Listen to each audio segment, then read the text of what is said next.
부동산 중개수수료 개편. 중개수수료를 낮춰준다는 얘기죠? 10억짜리 아파트를 매매할 경우에 예. 얼마나 낮아집니까? 그리고 이게 매매할 경우입니다. 매매의 경우와 임대의 경우는 중개수수료가 요율의 차이가 약간 있어요. 크게 차이는 없는데 약간 있습니다. 매매의 경우를 물어보셨으니까 서울시 중위 아파트 가격 10억 원을 예상으로 하면 과거에는 0.9%의 요율을 주는 거예요. 최대 중개사와 협의를 하지만 최대 법적으로는 900만 원까지를 매매 수수료로 냈는데 이제는 이게 많이 낮아집니다. 지금 보시면 0.5%가 적용되기 때문에 그러니까 저게 500만 원. 산 사람하고 판 사람이 절반씩 부담을 하는 건가요? 맞습니다. 5대 5로 돼 있죠. 그런데 이제 또 이 중개 수수료에 대해서는 공인 중개사들이 요율을 또 이제 많이 뭐 할인도 해주고 조절도 해주고 하는 경우들이 있어서 네네. 거래가 또 단골이냐 처음이냐 뭐 차이들은 있습니다만 지금 최대 수수료를 법적으로 적용했을 때 요율은 0.9%에서 0.5%로 떨어진다. 네. 10억 원의 가격의 경우고요.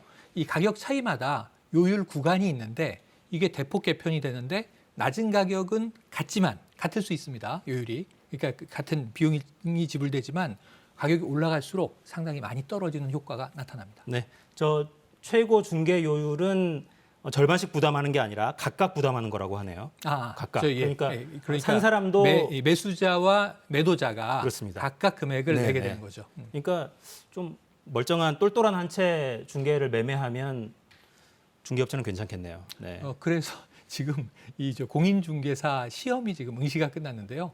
역대 최고 40만 명이 응시한 상황입니다. 그렇겠어요. 네. 집값 상관없이 중개 수수료는 다 적어지는 건가요? 그건 아니죠. 네네. 집값 상관이 있습니다. 아까 말씀드린 대로 지금 요율을 이제 그래프로 보시게 되면은 낮은 구간에서는 대체로 똑같아요. 지금 0.4%가 적용되는 구간이 네. 이제 이 낮은 아파트였는데 그 구간이 넓어졌죠.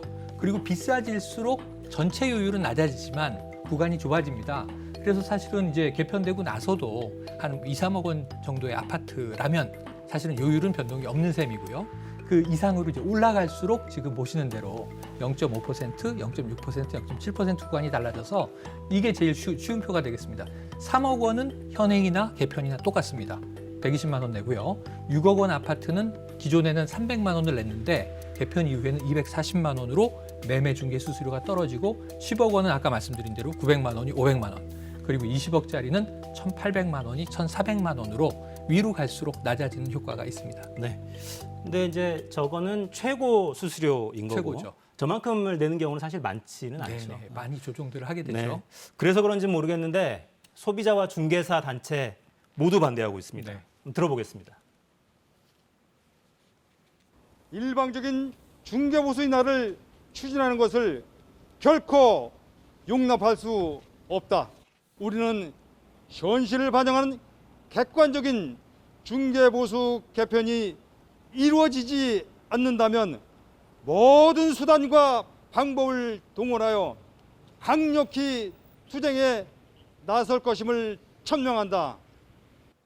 왜 수수료를 개편해야 되는지에 대한 요구를 제대로 반영하지 못한 임시 방편이라고 생각합니다. 매매되는 물건의 가격에 따라서 수수료 요율의 차이가 날 이유가 없다고 소비자들은 생각하고요. 거의 동일한 서비스를 제공하는데 왜 비싼 주택을 거래할 때는 몇 배의 수수료를 내야 되냐. 그러니까 양쪽의 생각이 완전히 달라요. 그러니까 중개사 협회 이 머리띠를 두른 분들은 이날을 추진하는 것 자체를 용납하지 않겠다. 그렇죠. 강력한 투쟁을 예고를 그렇죠. 했고 소비자 단체는 왜 비싼 아파트를 산다고 수수료를 더 내야 하느냐. 그러니까 정액제를 말하는 것 같아요. 그렇죠. 양쪽에 다 일리가 있습니다. 왜냐하면 이제 중개사 분들은 수입이 줄잖아요. 지금 이 개편에 따르면은 바로 10월부터 이제 시행 규칙이 바뀌면서 적용되게 되는데 당장 수입이 줄어드는 겁니다. 그러니까 거기에 대해서는 뭐 이 항변하고 반대 입장이 오고요. 소비자 입장에서는 서비스의 어떤 수준은 동일하다는 거예요. 20억짜리 아파트를 살 때와 2억짜리 아파트를 살 때 10배 차이의 서비스나 노동의 질이 달라지지 않잖아요. 근데 그럼 말씀하신 대로 정액 얼마, 건건이 하면 되지. 이게 왜 요율이 적용될 필요가 있는 시장이냐, 납득할 수 없다. 이런 대목이어서 지금 정부 개편안은 소비자와 중개사 모두 다 반대하고 있는 상황입니다. 야, 이게 참 쉽지 않네요. 쉽지 근데 않습니다. 반대로 이야기하면 또 싼 아파트 살 때는 왜 비싼 아파트 살 때랑 똑같은 맞습니다. 수수료를 내야 하느냐 이렇게 말할 수도 있을 것 같아요. 그렇죠. 이게 참 정부가 쉽지 않은 고민을 해야 될 것 같은데, 근데 서울은 집값이 너무 올라가지고 네. 중위 가격이 10억 원, 그렇습니다. 중간 가격이. 그러니까 당연히 부담은 더 늘어났고 소비자는. 그러니까 이제 매매하거나 혹은 임대하거나 상당한 수수료를 물어야 한다는 거죠. 수백만 원대를. 그렇죠. 소비자 입장에서는 참 머리가 아픈데 업계도 상생 방안을 좀 고민을 더 해주면 좋겠다. 네, 이런 생각이 그렇습니다. 좀 들긴 합니다. 네. 네, 지금까지 최영일 평론가와 함께했습니다. 수고하셨습니다. 고맙습니다.